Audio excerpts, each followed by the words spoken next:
out here, we see a lot of different stuff, so I'll try to explain everything for you. The first thing is, as the water's meeting over here, you can see clearly a bulkhead, a PVC bulkhead made out of vinyl sheet pile, and this is essentially damming off the water from the Gulf from getting into the valuable estuaries and marshlands behind it. Essentially, when we got out here, and we got into this about May 9th, we declared emergency in Lafourche Parish when we saw that we could possibly have oil impacts later in the week. That was about 2 weeks, 3 weeks after everybody else started dealing with this. So the first thing that we knew in getting involved in this is we knew boom was going to be a hot commodity and we weren't going to be able to find a lot of it. So we knew that our 15 miles of beach was going to be our best bet for protecting these marshlands until we could get more boom to protect the marsh. So essentially, we concentrated our efforts when we started here on Fourchon Beach. And again, we identified 5 places along the beach that actually had gaps where the Gulf would wash straight over from through the beach and into the marsh. This is one of those gaps here that we're talking about. When we started, we actually began with the National Guard dropping sandbags into these gaps. We started with the first gap, and it seemed to be successful after the first day. But after about 3 days of sandbagging the first 2 gaps and then starting on the third, we realized that these efforts weren't working. The Gulf waves were just too strong. It just washed over the bags, it washed under the bags, eroding the land beneath the bags, and we were actually causing more damage than good. So essentially, we abandoned the sandbag plan, and in the meantime, while we were thinking of Plan B or coming up with a Plan B, National Guard then began their Plan B and started dropping sand and rocks into certain areas. In fact, the easterly and most westerly of those 5 gaps, they were dropping rock and sand to essentially, again, dam off the water, and those efforts worked a lot better than the sandbags. In the 3 middle cuts, though, we were trying to figure out the fastest way because it was clearly taking a long time to dump all this rock and sand. So we needed something in the meantime, since National Guard didn't have a ton of people out here to be able to do. Well, again, Cajun ingenuity at its best. Locally, we contacted a local contractor, came out here and decided to put these PVC bulkheads, which typically this type of stuff, for those of you not from around the area, is used on the water's edge. You'll see a lot of them along Bayou Lafourche.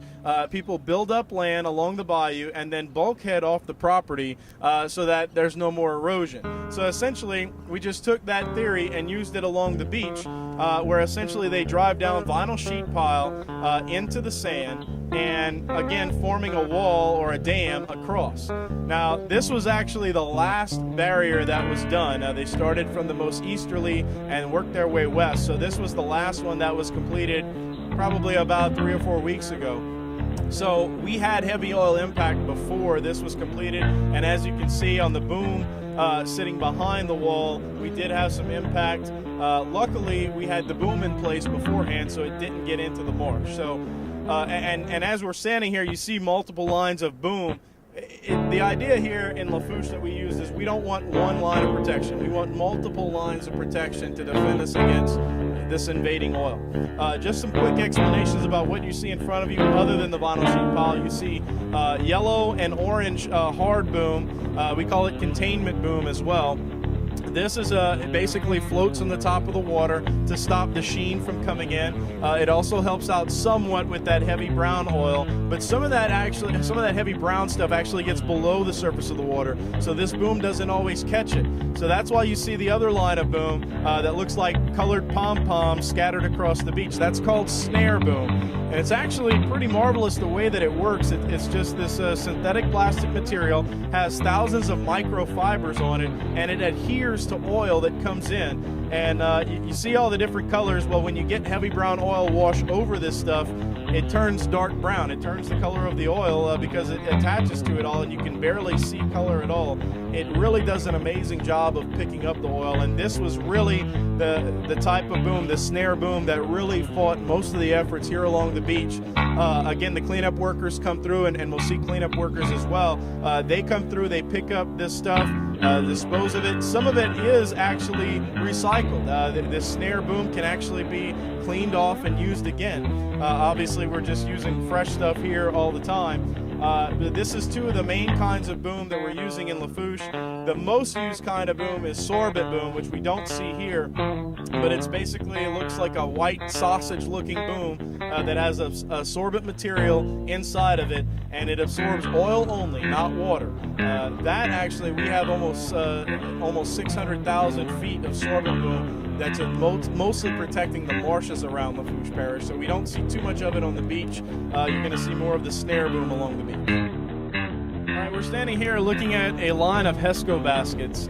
These were put in place by the National Guard. They're actually used for a lot of different purposes. Basically what they are is metal baskets. They have a sack in the basket, and then they're filled with sand. So all these baskets are erected and then filled with sand, all by the National Guard.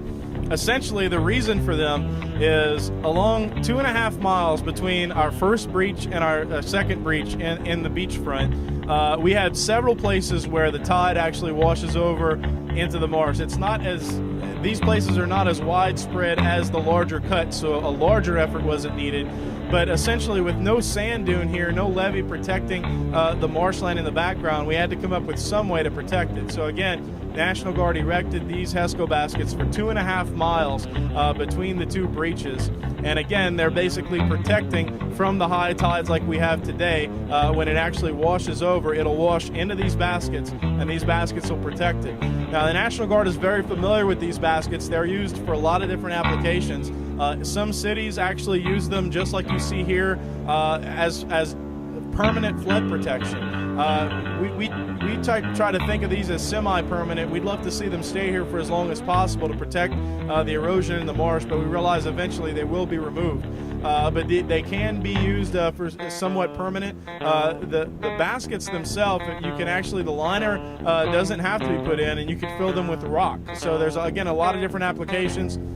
Most notably, the military is familiar with them because they actually use them on the battlefield a lot. Instead of sandbags, as you're used to seeing in the old pictures of military and battlegrounds, they'll actually use these HESCO baskets to protect themselves from, obviously, invading forces. So, again, these bags have a lot of different applications. We're using them here on Fourchon Beach to help protect our marshes.